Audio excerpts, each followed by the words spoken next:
Hi, this is Tim of the 1916 Company. Welcome and thanks for logging on. If you love this watch, email me. I am still Team Mosso at thewatchbox.com. It is still in the description below.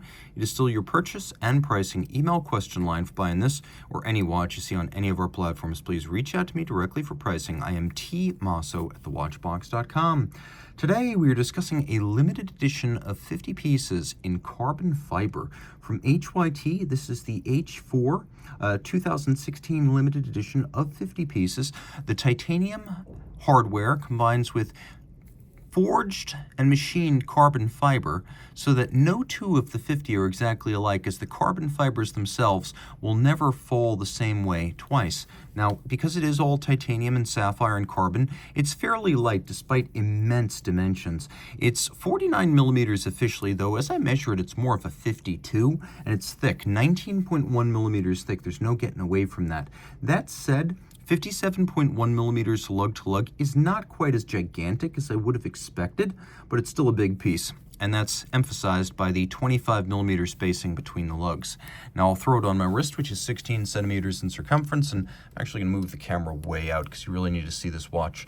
Okay, I think you need an 18 centimeter circumference wrist to wear this, but I will say this, it sits comfortably. As light as it is, with somewhat downturned lugs, this would sit securely on my wrist. I just think in terms of proportion, it flatters a bigger wrist rather than a smaller wrist. There's your cuff shot, and there's your down the barrel where you can pretty definitively see the lugs are over the edge of my wrist. Now the strap is a nice piece, custom made and fully integrated. It matches the downward slope of the lugs, but also the curve of the case. Taking a quick look, you can see there's a combination here of textile in red and black with a cross-hatching stitch. The rest of it is very thick and durable rubber. On both sides, we have HYT branding on the underside of the strap. We have a buckle that is blackened titanium, and it is twin trigger release, so you have to press those triggers to pop it open, but it's also got a clever feature designed in. HYT uses this across their range, and I highly approve. It is a slider with several individual detents that allow you to size the watch incrementally, but also do so while it's still on the wrist, so you don't have to remove it, so you're going to get a great fit there. Taking a quick look, you can see it has recesses in profile with little bits of polished accent to contrast with the media blast and satin finish. The case, again, all in forged carbon.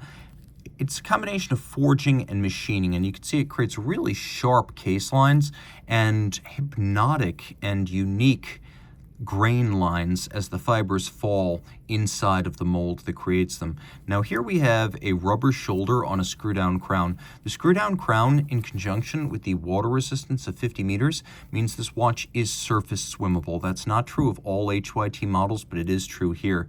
The watch features a little 6 o'clock notation at the only part of the dial not covered by the fluidic display system. So this is how this works. The watch is both a retrograde and a regulator. We have running seconds here, we have minutes at center, and then the meniscus between clear and red liquid represents the current hour. So you can see right here, we are at about 5:25, so that's how you read that. Now obviously the transition from 5 to 6 to 7 is not possible. The fluid cannot go all the way around. So what happens is as you advance, we will do this now, to 6 o'clock, remember I said this is a retrograde as well as a regulator, it will rapidly jump back to the beginning of the scale. Now you can actually see these two bellows reservoirs moving as the fluid retracts to its starting point. So 5, 6, 7, it continues its march around the dial. And there are two fluids. They are immiscible, or they cannot combine. So it's not just a tube full of red fluid. It is a push-me, pull-you arrangement with red fluid and clear fluid swapping spots. There's a borosilicate tube that is part of the unique running gear of this watch. It is a conventional Swiss lever escapement. So I want to emphasize it has a heartbeat, is manually wound, it has a lever, a balance, a hairspring, and a mainspring barrel. It is very much a conventional mechanical watch, albeit executed to a high standard. It also has this unique technology on the dial side. Now you can see that there's a sapphire disc that, it's more of a, I would say, a sapphire bridge that sits superimposed over the seconds acts as the mounting point for the minute scale, and then also encompasses the power reserve indicator. Manual wind, and when fully wound, it has 65 hours of power reserve. It is a lot of fun to play with this watch. As you can see, it really never gets old. A modern-day water clock, it is the clepsydra for our generation. Now, another thing that's important to remember with this watch is that when you get to the backside, you can see the other part that's exciting. So you have all of these Pressiflex designed components up front. That's the sister company to HYT that provides the fluidic display systems. And fun fact, I'm here in Philadelphia. These bellows are actually made by a company here in Philly. But the movement was designed by Chronode, which is an ultra high-end movement specialist that has, among other things, designed a watch for the Harry Winston Opus series. So you get this caliber, is 401, and you see it as a full bridge for the balance, which braces it nicely. 4 hertz, manual wind, 65-hour power reserve, 35 pivot joules. There is a cam system, a cam and a lever. It's a little bit difficult to show you through this smoked caseback sapphire, and it is a smoked caseback sapphire.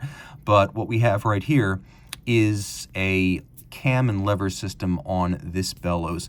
Then there's solarization on the ratchet wheel. You can see satination on the train jewels. There's Geneva waves across the bridges with black polished screws, engine turning on the base plate. And if you look, you can really see that the beveling, or the chamfers, on the edge of all the bridges, narrow but bright, mirrored, and of very high quality. Deeply impressed by the quality of the beveling. This is the H4 Gotham limited edition of 50 pieces, all in forged and machined carbon. This watch is simply stacked. There's one thing I haven't emphasized yet that I think is going to impress you, and it was a little bit unexpected, but this watch has an incredible amount of luminescence.